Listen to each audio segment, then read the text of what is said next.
going to do 3 of our favorite discoveries of the year. And I actually watched a lot more movies that weren't new. I watched a lot more older movies this year than I did newer ones. So Yeah. I had a much bigger list of sort of favorite discoveries, but I was able to whittle it down to 3 that I think are 3 that I want to recommend. Yeah, I made a whole big list on Letterboxd of more of these, so if you are interested, find me there. So sometimes and the best feeling ever is when I put on a movie that I have never seen before and that I've heard like, maybe like someone has been like, oh, Emily, you'll like it, what are you doing? And it's like taking me a long time. And then I put it on and then I'm like, this movie was made for me. And I love that there's still movies out there that I can watch and be like, oh my God. And one of those movies is Muriel's Wedding. It is so great. 90s, Toni Collette is like she's probably like 17 or 18. And she lives in like the suburbs with her family and she loves ABBA. And she is kind of a loner and she just wants to be like all the cool girls. It's Australian, right? Yeah. Okay. I don't know. She just like meets this other girl who becomes best friends with her and then they move to the city and she works at like a video store for a little bit. She's obsessed with like having a perfect wedding and like finding love someday and getting married. So she has like a scrapbook of herself and she goes and tries on all these wedding dresses and stuff like that. And it's basically just like the ups and downs of a few years in her life, and it gets really dark at some moments too with a bunch of like family stuff. It's just great. It's super worth a watch, and yeah, Toni Collette. Excellent. So Muriel's Wedding. Muriel's Wedding. Watch it. It's on my list. I loved it so much. Might take it home tonight. Do it. It's 2 thumbs up and hysterically funny. It Sold. did make me want to stand up and cheer, like I said. God damn. But you didn't. You weren't at home standing up and cheering. I think I was like laying on my couch, like Yeah. Yeah. like kind of laying. At the beginning of the year, man. great director, genre director Stuart Gordon passed away. He's a guy whose filmography is just look him up. He did a ton of crazy stuff, and so I kind of like people were talking about him a bunch. And I'm like, I hadn't seen a bunch of his movies, and so I kind of did like I kind of marathoned all of his movies that I hadn't seen and rewatched a bunch that I had seen and hadn't seen in a while. Maybe my favorite out of them was this one, Castle Freak. I really like Castle Freak.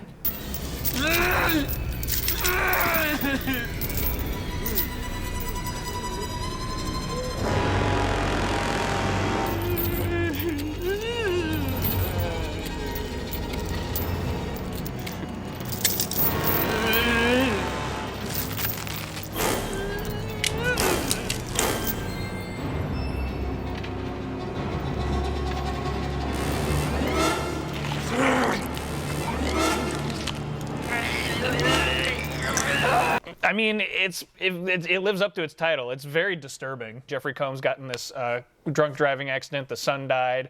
The daughter has been blinded from it. Barbara Crampton is his wife, and so they're having problems. And they end up with this. They inherit this castle in Italy. They move there. There's this guy, the castle freak, living in the basement, and that's pretty much the movie. I can't tell you too much, except it's pretty fucked up. One of my favorite things about it is if you watch these, always watch the like special features with Stuart Gordon interviews, because he's like a fun guy. But his stories are always funny. Like he went how he ended up making this was that he went to Charles Band. This Full Moon Productions. He went to Charles Band's office and they were talking about something, and there was a poster behind him that said Castle Freak, and I don't know if it had this guy on it, but it had like a drawing and said Castle Freak, and he's like, "What's that?" And he's like, "Oh, well, we don't have a movie for that. We just have the poster." And then Stuart Gordon's like, "Well, I'll make that movie." And so that was, and then he basically made this. It was like one of those real quick shoots. So I think it was like 2 weeks in Italy when they shot it or whatever. Castle Freak. Check it out. One of my favorite Stuart Gordons now. Towards the beginning of COVID, I watched Eric Romer. Is it Romer? Or, okay. Romer. Eric Romer.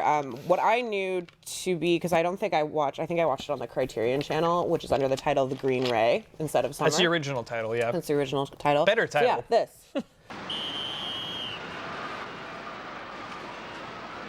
Comment tu sais quand tu vois, je sais pas, tu sens quand tu vois quelqu'un passer pour exemple, un mec, un beau mec, comment tu sens que ça c'est bien pour toi? Comment tu sens le type quand il t'approche, quand il commence à te parler? Comment tu sens que tu l'aimes ou tu l'aimes pas? Comment tu sais? Peut-être il te plaît. Si tu ne regardes pas quand même. Non, bah oui. Je regarde. Tu crois moi, je regarde beaucoup. Je suis quelqu'un qui regarde beaucoup les gens. Mais pour le reste, tout est flou pour moi. C'est beau. Tout est flou. Pourquoi ça? Je sais pas, parce que je suis pas quelqu'un qui est très opérationnel dans la vie. Je suis pas fonctionnelle. Je regarde les gens, mais je fais jamais une chose déterminée pour trouver quelqu'un ou pour trouver quelque chose. So this movie is about like I feel like it perfectly encapsulates a lot of what everyone was feeling like during the summertime of this year, like a very like listlessness and an anxiety that no one could really pinpoint what exactly that was from. Yeah. This woman like wants to go on vacation, and like for some reason like she isn't able to go with her friends, and so she wants to go alone, and then she meets up with another one of her friends that ends up getting kind of sucked into her family vacation. During the whole time she's just like feeling kind of out of place and depressed, and she doesn't really know what she's looking for, but she's looking for something. It's just that I don't even know how to describe that feeling, but I mean, his movies are always like sort of these observant drama comedies about people going through life. Yeah, it's very contemplative and very relatably troubled, I guess. The whole thing about the green ray is she was saying how she heard that if you watch the sunset as it touches the horizon at just the right moment, you could see a green ray, and that will mean everything's like peaceful and everything's okay. So it's kind of the elusive a new day type thing. Right. Yeah, he's a director who I think gets painted as boring. There's a great line in the great movie Night Moves with Gene Hackman, where his wife is like, "I'm gonna go see this Romer movie," and he's like, "Yes, I watched a Romer movie once. It was like watching paint dry." I don't agree with him, but I do think of that whenever I'm watching an Eric Romer movie. I think of that line. Sorry, Gene Hackman. Yeah.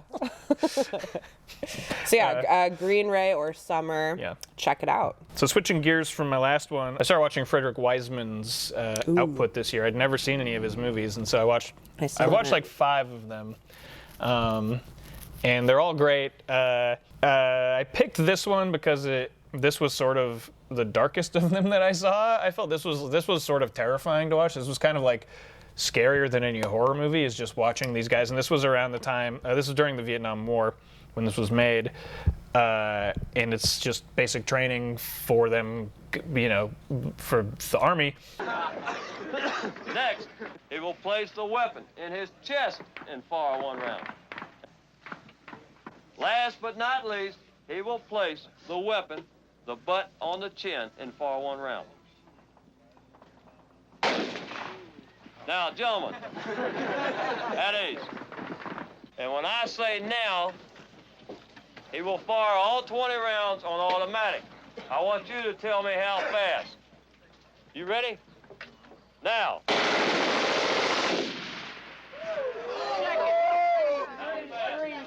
Three minutes.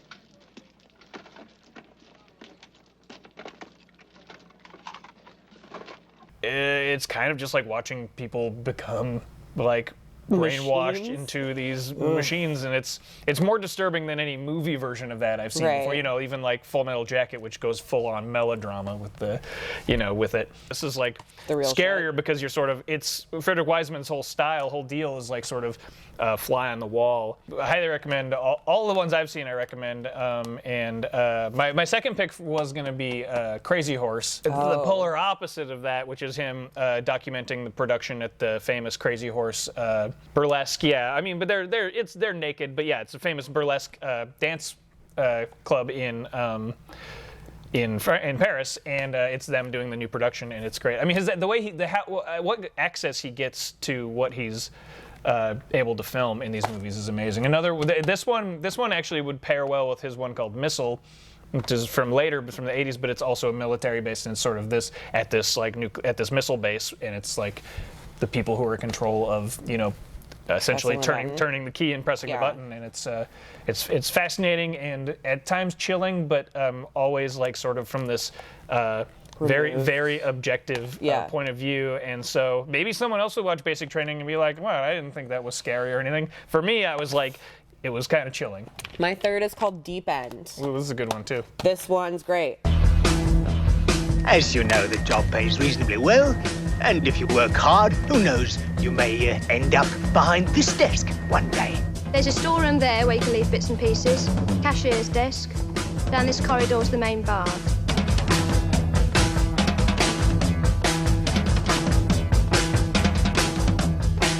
Hold him down! Hey you! Push off!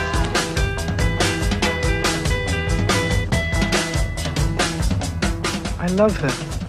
You perverted little monster. This kid gets he's probably like 14 or 15. He gets a job at this bathhouse. This is in like the 70s, I guess.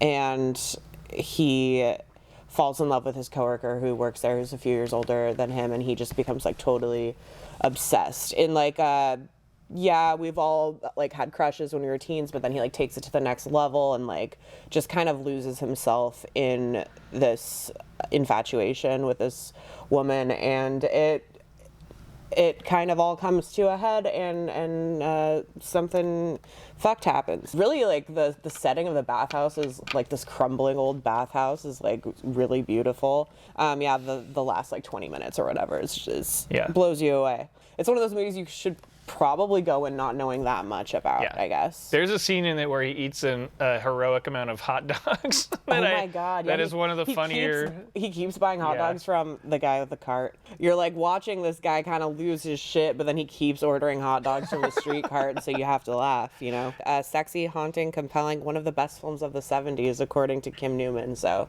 Yeah. You gotta trust Kim.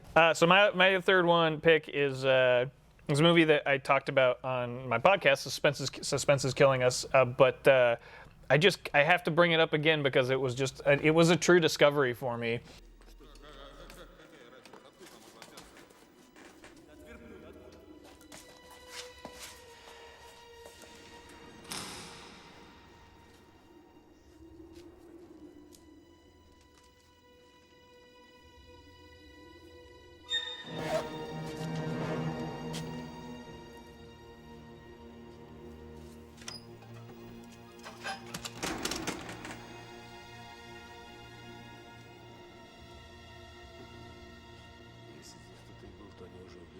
Давай, надо все убрать быстрее, пока никто не пришел.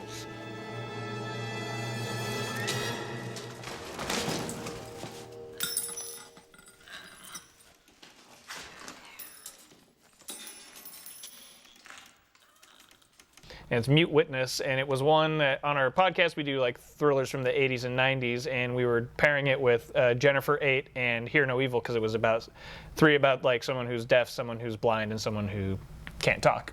And so this one we didn't know anything about. We just said, Mute Witness, yeah, that fits.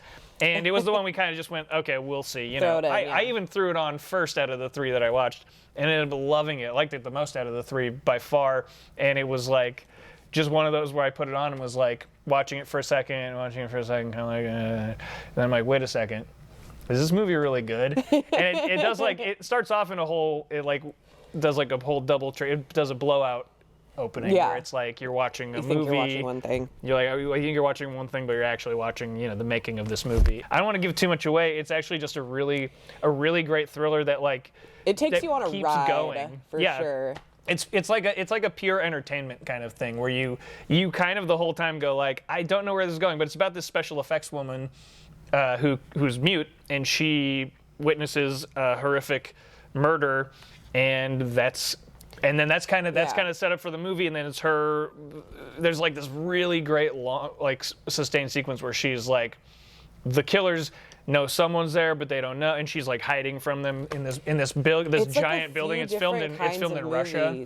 It's filmed in Russia. Alec Guinness pops up briefly.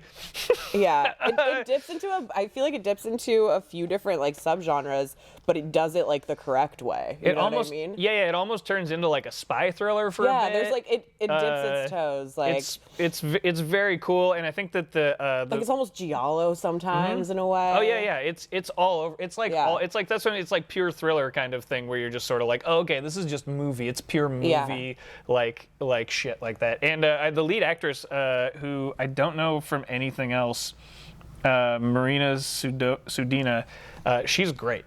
Mm-hmm. You know, as the titular mute witness. But yeah, I can't recommend this enough. It's just super fun. Mute witness. I actually even kind of like this dumb cover. I like the dumb where cover. the mute has her mouth is sewn shut by mute. I feel like when I grabbed it to rent, I was expecting it to just be kind of a throwaway slasher. And it's so much more, so check it out. It's all over the place, but in only good ways. Right.